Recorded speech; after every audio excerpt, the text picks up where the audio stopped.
Yeah, the whole advice you're giving about the perks and stuff, it's just an ingenious result of what Treyarch have tried and succeeded to do, in that they've made it so that you, unlike in Modern Warfare 2, you could just go in the game and go ACR, woo, yeah.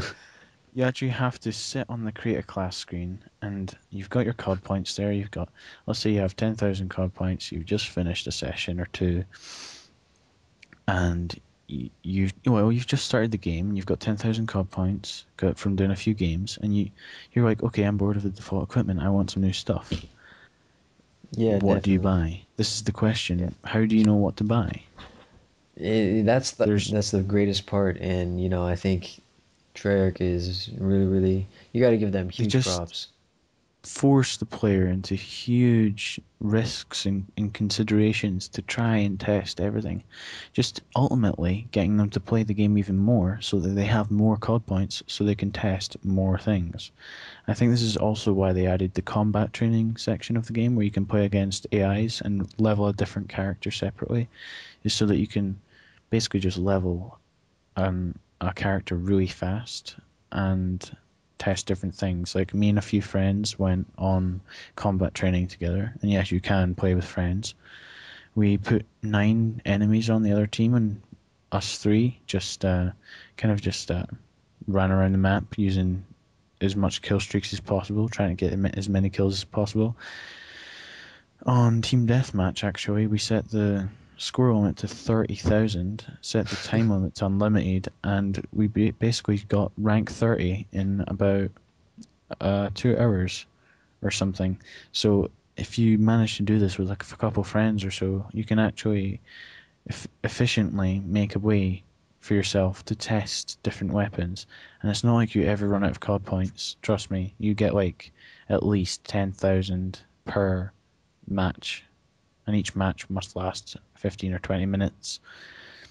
So I think every feature that you see in game is there for a reason, and you should really pay attention to each one and kind of use it to the full. Like some people, in fact, most people don't really see the use in combat training, but I'm definitely going to get a level 50 in combat training and buy all the weapons and everything so I can just test different stuff and basically mess around with stuff. Yep. I just think it's a great feature. Over to you. And I mean, Treyarch. It's not like Modern Warfare 2 where Infinity Ward was like, oh yeah, COD 4, look at that, we're amazing. Let's just throw all these new ideas in here and see what we come up with. And they didn't release a beta, and I think that really, really hurt Infinity Ward, especially in Modern Warfare 2.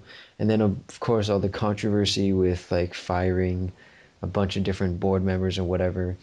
It's a crazy and daunting task, and as well. But Treyarch really thought about it. You can definitely tell that either if it's intentional or not, they've really made sure that nothing can. Well, as of right now, you can't really find an overpowered perk selection. Like at first, I thought Hardened Pro and Tactical Mask Pro were going to be very, very overpowered, and like because it's pretty much wall hacks in a way. But if you think about it, it is unbelievably hard to get Tactical Mask Pro, and by the Yeah, time you do get it, like you're about to prestige anyway, and that's another thing. You level up relatively fast compared to Modern Warfare 2. Let's say it takes, I don't know, 2 or 3 days of non-stop playing to prestige, and it's probably wrong. It's probably different of what I'm saying, but let's just use it just for reference. Let's say it takes 3 days to prestige in Modern Warfare 2, just absolute straight playing, 72 hours straight. It is totally different in Black Ops. It compared to Modern Warfare 2, it might take maybe a full day of non-stop playing just to rank up or prestige, and it probably takes less. But yeah, I mean, it's a considerably less amount of time it takes to prestige in Black Ops than it is in Modern Warfare 2. And so instead of just keeping it at 10, instead of just Treyarch has actually pushed it to 15 prestiges now, so it's still amount. You still get to get new things and unlock, do whatever prestige how many times you want, and so I think they've really given the power to the players in a way. So it's huge. Yeah, I haven't really looked into it much, but what I hope they've done is made it so that the players that at the higher prestiges are actually still getting a couple rewards, at least per every few prestige. I mean, I know they get the custom classes unlocked, and I've just whipped out the calculator on my computer here, and I've found out that while Modern Warfare 2 had 700 levels in total, which is a lot, um, Black Ops actually has 750 from Wow. the 50 levels you can get in a single prestige combined with 15 prestiges. It's actually 750 levels of fun, which is absolutely huge. Another thing that I absolutely love about Black Ops is the new customization features of the game.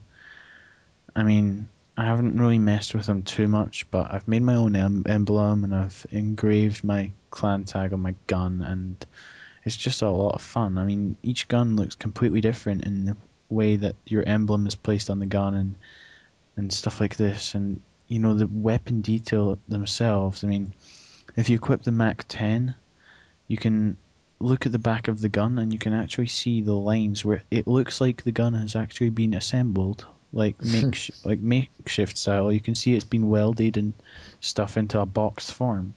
It's really cool how they put so much detail into the customization.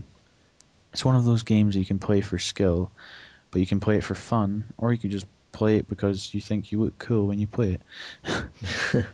Well, Crimson, like, you're still in Modern Warfare 2 as of right now. Yeah. And so, I mean, tell us, is I mean, after the whole entire community moved on to Black Ops, I mean, what's left of Modern Warfare 2? Well, from what I've noticed, I've gone into a few TDMs lately. I mostly play search, and that's pretty much stayed the same. But from the few TDMs I've gone into, I've seen a lot of noob tubers and a lot more Marathon Lightweight Commando than I saw before. Oh, I don't know wow. if they've all, stayed here after the good people went on to Black Ops, but it seems like that so far. Oh man, I can't It's, imagine. it's, yeah. It must be really frustrating. Yeah, it actually is. I'm sticking to search right now, but yeah. Well, I mean, and for those of you who don't know, Crimson also has a YouTube channel that I'll be linking in the description, and he's got some pretty good gameplay. I've been watching some of his videos. I think he just You, started doing some commentary. yeah, the first one was yesterday, I think. So Yeah. that's something you guys can probably look forward to if you're tired of hearing my voice. I highly suggest you guys go check out Crimson because I've been in a lot of games with him, and definitely he's a clutch player. He's definitely reliable. You don't have to worry about him doing bad or doing good or something. He will always clutch most of the time. Like sometimes, well, okay, not to be conceited or anything, but I used to be pretty reliable in Modern Warfare 2. However, sometimes in Black Ops, I might go negative out of frustration and just me rushing a lot further than I need to. But anyways, I just got off topic there. Thank. Actually, I just wanted to mention that it's actually a co-channel. So we have three people that founded it. So it's B-Boy Rising, Strident Silver, and then me, Crimson 0121. So just thought I might as well add that in. Yeah. So we're hitting the 40-minute mark, so we might as well, Yeah. start wrapping things up. But I think Hmm. you guys, if you want to find more, or if right, actually, if you guys want to become a part of the podcast, if you want to be a special guest each week, just so that you know, I'm taking all of my subscribers. Each week, I'll be picking a random subscriber who actually wants to be in here, like they message me and all that stuff, and yeah, each week or each guest for every single week from here on out is going to be a new subscriber.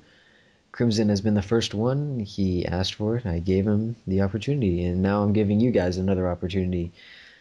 So if you want to get in the podcast, send me a message on either the Salvation community, send me a personal message linking me to a small or short commentary or a reason why you think you should be on here. And if you can't record commentary, just send me a message saying, I really want to get in the podcast, and leave your Skype, and I will be contacting that lucky subscriber. And don't worry if you're not chosen, there's always the next week or the following week. and I probably will be getting to a lot of you. And you guys, also, if you don't want to, if you really, really want to get my attention, then send the personal message to me on Pure Salvation, or no, actually, on the One Shot Wonder, my main channel, where you guys can enjoy Black Ops videos while you wait. So, and also, if you guys enjoy music and you like listening to instrumental music, go definitely check out Bates's channel. I will leave all of the links to everybody's channel in the description of all three parts of this podcast, and you guys can go and check that out. Crimson, he is going to get Black Ops soon, so you guys can probably add him if you want. I don't know, but Yeah. hopefully we can get something good going on. And I think that about wraps things up. You guys have anything else to say? Yeah, I've got one thing to say, and that would be Dark M. What about you, You Crimson? love me, Roy. How about you, Crimson? That's pretty much it. Yeah. All right, guys. This has been Sleight of Hands. Oh, and by the way, just for those of you who are still wondering this, we do the podcast every Friday at around 5 p.m. Pacific, 8 p.m. Eastern. You guys can figure out the time zones from there. But from and then we do it for about 40 minutes, and the podcast will go up on Saturday. And if everybody's schedule works out, then yeah. All right. Yeah, and if you're wondering about the EU times or the British times even, then yeah, it's 2 a.m. GMT. Oh my gosh. Yeah, yeah, Bates is from Europe and I'm from the US. I think Crimson, you're from the US as well. Yeah. Okay. Anyway, Yeah, we've overstayed our welcome. I hope you guys enjoyed the podcast. This has been Sleight of Hands week 2, and we'll all see you next week. Take care. bye.